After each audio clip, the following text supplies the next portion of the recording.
Hello, আসসালামু আলাইকুম বন্ধুরা। আশা করি সবাই ভালো আছেন। আপনি যদি কোনো ফল ব্যবসায়ীকে বলেন, কাকা এই ফলের ব্যবসায় লাভ কেমন, সে বলবে, বাবা একদম লাভ নেই, একদম লস। কারণ সে চায় না তার ব্যবসার প্রতিদ্বন্দ্বী কেউ হোক। তখন তার বেচাকেনা কম হয়ে যাবে। তখন তিনি চিন্তা করবে, ওকে ফলের ব্যবসা লাভের কথা বলে তো আমার লস হয়ে যাচ্ছে। তাই কেউ চায় না যে আপনি ভালোভাবে এগিয়ে যান। আজকে আলোচনা করব জেলা শহরে ফলের ব্যবসা। আপনি ফলের ব্যবসা করে আপনার জীবন পাল্টে যেতে পারে। তাই আজকে আমরা ফলের ব্যবসা নিয়ে আলোচনা করব। শুরুতেই আমরা একটা কথা বলে নিই, কোনো ব্যবসাকেই ছোট করা যাবে না, তাহলে আপনি অনেক পিছিয়ে চলে যাবেন। ভাই, যে ব্যবসায় যে করুক, কোনো ব্যবসাকেই ছোট মনে করবেন না। আপনি নিজের ব্যবসা করবেন।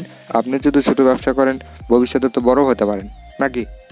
তাহলে অন্য ব্যবসাকে ছোট করার কি দরকার? তাই আজকে আমরা জেলা শহরে ফলের ব্যবসা নিয়ে আলোচনা করব। প্রথমে জেলা শহরে যেখানে ফলের আড়ত আছে, সেখানে আপনার যে ফলের আড়তটা আছে তার আশপাশে আপনাকে একটা দোকান নিতে হবে।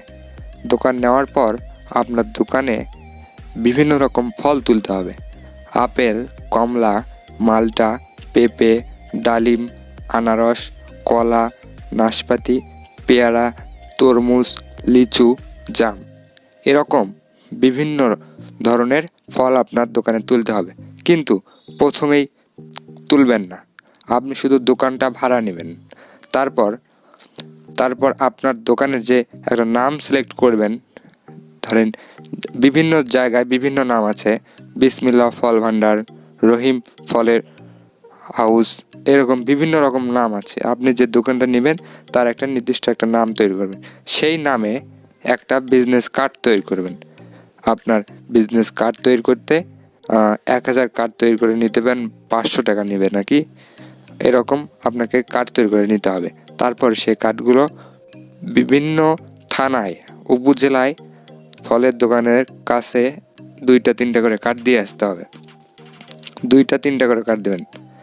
তারপর সেই থানা শহরের লোকজন, থানা শহরের যে ফলের দোকানগুলো আছে সেগুলো জেলা শহরে যে ফল ভান্ডার থেকে, ফল হাউস যে আড়ত থেকে ফলগুলো কিনে এনে তারা বিক্রি করে।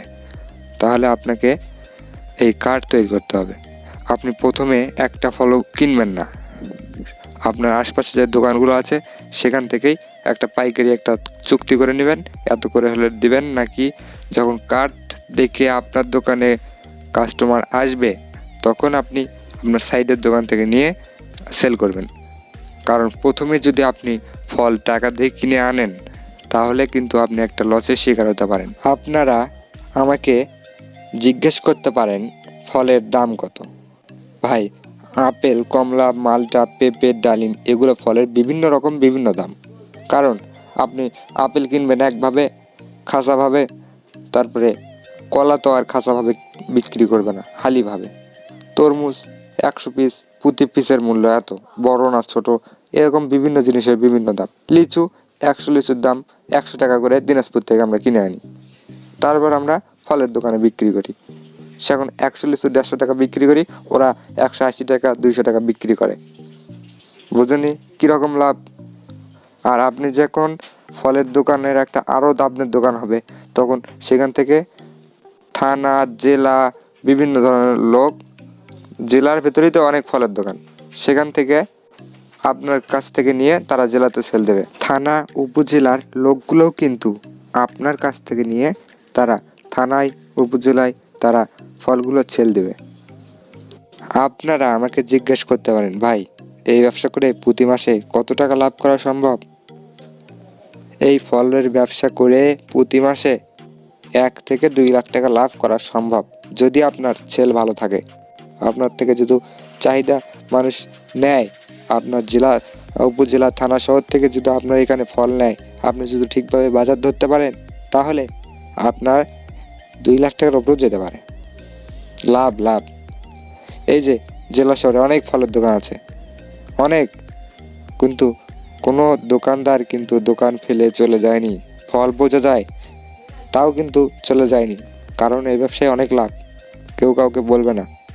আমার কথাতে যদি কোনো ভুল হয়ে থাকে সবাই ক্ষমা দৃষ্টিতে দেখবেন। আজকের ভিডিও এই পর্যন্তই। আসসালামু আলাইকুম।